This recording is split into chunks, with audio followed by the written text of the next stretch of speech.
না খেয়ে চলে যাবি? মনে কষ্ট পাবে না? আর ফ্লাইটের তো অনেক দেরি আছে বল। তোমরা বুঝতে পারছো না, রাস্তাঘাটে আটকে পড়লে না সোনাকে আবার অত জিনিসপত্র নিয়ে একা একা দাঁড়িয়ে থাকতে হবে। ঈশান, আমি বলে বোঝাচ্ছি, এদিকে এসো এসো। দেখো, সোনা যদি 2 মিনিট ওখানে দাঁড়িয়ে থাকে না, কিচ্ছু হবে না, কারণ এয়ারপোর্টের থেকে সেফ জায়গা সারা বিশ্বে নেই, তাই না? ঠিক কথা, বিশ্বে নেই। তুই ওরকম এক কাজ কর, এদিকে এসো, এদিকে এসো। চাটা গরম তো, মনি দাও, আমি ঢেলে দিচ্ছি প্লেটে, তারপরে এভাবে ফু দিয়ে না ঠান্ডা করে দিচ্ছি, তুমি চুমুক দিয়ে খেয়ে নাও। হ্যাঁ হ্যাঁ, বউ চায় ফু দিয়ে দিচ্ছে, খেয়ে নে, লক্ষ্মী ছেলে। না থাক, আমি এমনি খেয়ে নেবো, সব ফু দিতে হবে না।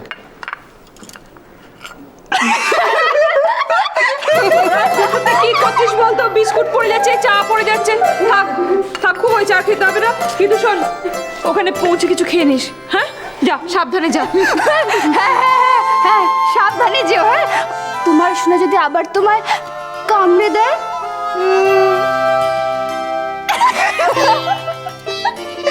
ললিতা, তুমি না আমাদের দলে পড়ে বিগড়ে গেছো সবসময়। আর কি আচ্ছা আচ্ছা আচ্ছা, আর ইয়ার কি করছি না, খুব সিরিয়াসলি বলছি, এই শার্টটা খুব খারাপ দেখতে, খুব খারাপ লাগছে, একটা ভালো স্মার্ট শার্ট পরা উচিত ছিল। কি স্মার্ট কি আনস্মার্ট, সোনা সব দেখে না, সোনা শুধু আমায় দেখবে পায়। বাই।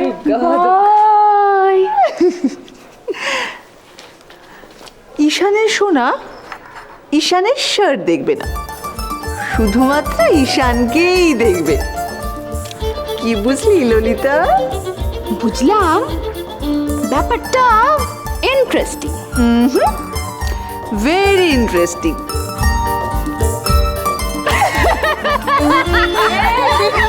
এই দুটো মেয়ে সারাদিন পুরো কাটে, খালি ছেলেদের পেছনে লাগে। চুপ চুপ, রান্না করে। তোমার একদিন কি আমার একদিন? তুমি চলো আগে ঘরের মধ্যে, চলো, তারপর দেখছি। তুমি সামলাও, আরে সামলাও তোমার আদরের নাতনিকে। এখনই এখনই এখনই বড় হয়েছে, কি হবে কে জানে। গায়ে হাত দিচ্ছিস কেন? সেবাদি পাজি মেয়ে কোথাকারে। কি করেছে কি? কি করেছে? ওর জন্যে ওর টিচারের কাছে গিয়ে আজ কতগুলো কথা শুনতে হলো আমাকে, জানো মা? এর মধ্যে উনি দুবার লুজ শিটে টেস্ট দিয়েছে, তারপর সেগুলো না আমাকে দিয়ে বাড়িতে এসে সাইন করে নিয়ে গেছে, আর না নতুন টেস্ট কপি নিয়ে গেছে। এত অসভ্য মেয়ে। কালকে ওকে টিচার কিছুতেই টেস্টে বসতে দেননি, তার উপর আবার রিমার্ক লিখে দিয়েছেন। আর পাজি মেয়ে বাড়িতে এসে সেই ডায়েরিটা দাদুকে দিয়ে সাইন করিয়েছে। এই দেখো দেখো দেখো, দাদু আবার সেখানে রিমার্ক লিখে দিয়েছে, ভেরি গুড। কি ভেরি গুডটা তো দাদু নিজে থেকেই লিখেছে, আমি তো বলিনি। তুমি বলনি? তো অসভ্য মেয়ে, ছি ছি ছি ছি ছি ছি ছি, কি লজ্জার কথা বলো তো মা। আচ্ছা তুমি বলো, দাদু কি হিসেবে ওখানে ভেরি গুড রিমার্কটা লিখলেন, আর তারপরে একবার আমাকে জানালেনও না? বুঝেছি। এই যে দিদি ভাই, এবারে তুমি কি প্রাইজ পাচ্ছ বলো দেখিনি? বলে রজনী, তোমার মেয়েটা কিন্তু দারুণ হয়েছে। দেখো, বেটার পারফরমেন্সের জন্য ডায়েরিতে ক্লাস টিচার কি ভালো ভালো কথা লিখেছেন। শোনো, তুমি এক কাজ করবে, ও প্রত্যহ স্কুল থেকে ফেরার পর ও ডায়েরিটা তুমি বেশ ভালো করে পড়বে। তোমরা যে সারাদিন সংসারে কি কাজকর্ম করো আমি তো বাবু বুঝে পাই না। কিসের প্রাইজ দাদু? বলো বলো, কিসের প্রাইজ? তুমি পড়ে ডায়েরিতে সাইন করোনি? আমি আবার কি করলাম? টিচার কমপ্লেন করে ডায়েরিতে রিমার্ক লিখে দিল, আর তুমি ওখানে ভেরি গুড লিখে দিলে।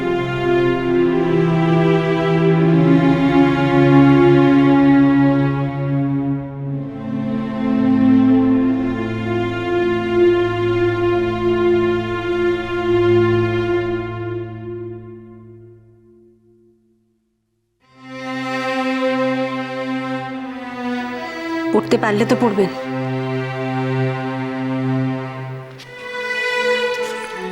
এই চশমায় কিছু দেখতে পান না কেউ? বাবা, যথেষ্ট হয়েছে, তুমি এই চশমাটা পাল্টাবে। আমি কোনো কথা শুনতে চাই না। আজকে কুচি যে এত বড় অন্যায়টা করবার সাহস করতে পেরেছে, সব তোমার এই চশমায় চোখে না দেখতে পাওয়ার জন্য। রজনী ইন্দ্রকে বলো যেন তাড়াতাড়ি অফিস থেকে বাড়ি ফেরবার আগে যেন বাবার চোখের ডাক্তারের সাথে একবার কথা বলে নেয়। হ্যাঁ মা।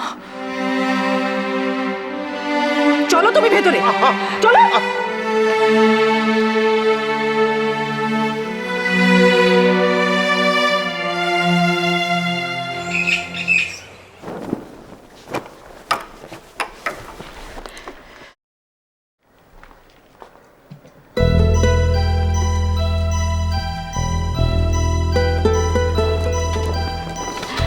বড় বৌদি দেখো এই ফুলগুলো সুন্দর না? খুব সুন্দর, যা ওখানে কি রেখে দে।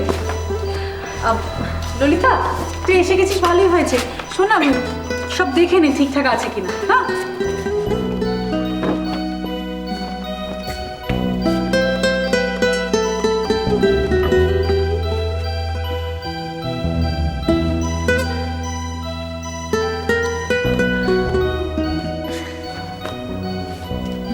জানিস ললিতা, আমি সোনালীকে দেখেছিলাম ওর স্টেজে যাওয়ার আগে।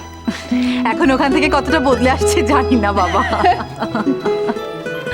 আচ্ছা বড় বৌদি, সোনালীদির কোনো আপত্তি হবে না তো আমার সঙ্গে রুম শেয়ার করতে? আপত্তি হলে কি করা যাবে ইশিকা? বাড়িতে তো আর একটা এক্সট্রা রুমও নেই। আচ্ছা দোলন আসুক তো আগে সোনালী, আর সোনালীর যদি খুব অসুবিধা হয় তাহলে না হয় ইশিকা মনির সাথে শিফট করে যাবে। হ্যাঁ দিদি ভাই, সেটা কিন্তু করা যেতে পারে। এ মা, না না না না না, আমি মনির সঙ্গে রুম শেয়ার করবো না। তার চেয়ে ভালো আমি মার সঙ্গে শোবো। মনিটা পরিষ্কার পরিষ্কার বাতিক, সারাক্ষণ আমাকে মারবে শুধু। এই তবু নিজেকে শোধরাবি না? না উফ, কুড়ের একেবারে হত্যা হয়ে গিয়েছিস। অ্যারেঞ্জমেন্ট কিন্তু একদম ফাটাফাটি। মানে আমার মনে হয় না এতে কারোরই কোনো অসুবিধা হওয়ার কথা। খুব কমফোর্টেবল। শুধু বলছি কি ছোটদি ভাই, একটা যদি রিডিং ল্যাম্প রাখতে পারতো খুব ভালো হতো। ভাগ্যিস তুই মনে করালি, আমি একদম ভুলে গেছিলাম। ও দিদি ভাই, আমার ঘরে না একটা এক্সট্রা রিডিং ল্যাম্প আছে, আমি বরং এটা এখানে এনে রেখে দিই, ঠিক আছে? ও হ্যাঁ, একটা বাল্ব আনতে হবে তো, কমলিকে বলছি এটা বাল্ব এনে দিতে। আচ্ছা শোনো, আমারও একটা কথা মনে পড়েছে, ওই হাত ধোয়ার জন্য নতুন লিকুইড সোপ লাগবে তো। ও তাই তো, আর কিছু লাগবে? সেটা ভাব আর কি কি লাগতে পারে। দাঁড়াও দাঁড়াও, লিকুইড সোপ আর কি লাগবে বলো তো? এই ইশিকা বল না কি লাগবে? ও মসকিটো রিপেলেন্ট, ওটা শেষ হয়ে গেছে। Liquid soap, mosquito repellent. কিন্তু দিদি ভাই, কমলি একটার বেশি দুটো জিনিস মনে রাখতে পারে না, সব ভুলে যাবে, ওকে লিখে দিতে হবে। এই ললিতা, তুই একটা কাজ কর, তুই না খাতায় সব কিছু পরপর লিখে দে, আমি কমলিকে দিচ্ছি, ও সব কিছু এনে দেবে, কেমন? ঠিক আছে। এই মেয়ে, তুই এখানে দাঁড়িয়ে দাঁড়িয়ে কি করছিস? জানা এই ফুলগুলোতে জল দিয়ে ওগুলো তো শুকিয়ে যাবে। যাচ্ছি যাচ্ছি। ও দিদি ভাই, হ্যাঁ তুমি একটু রুম ফ্রেশনারটা দিয়ে দাও না। হ্যাঁ হ্যাঁ হ্যাঁ। কি বললেন ছোটি ভাই? Mosquito repellent? হ্যাঁ মসকুইটো রিপেলেন্ট আর হচ্ছে রুম কি বলে লিকুইড সোপ। হ্যাঁ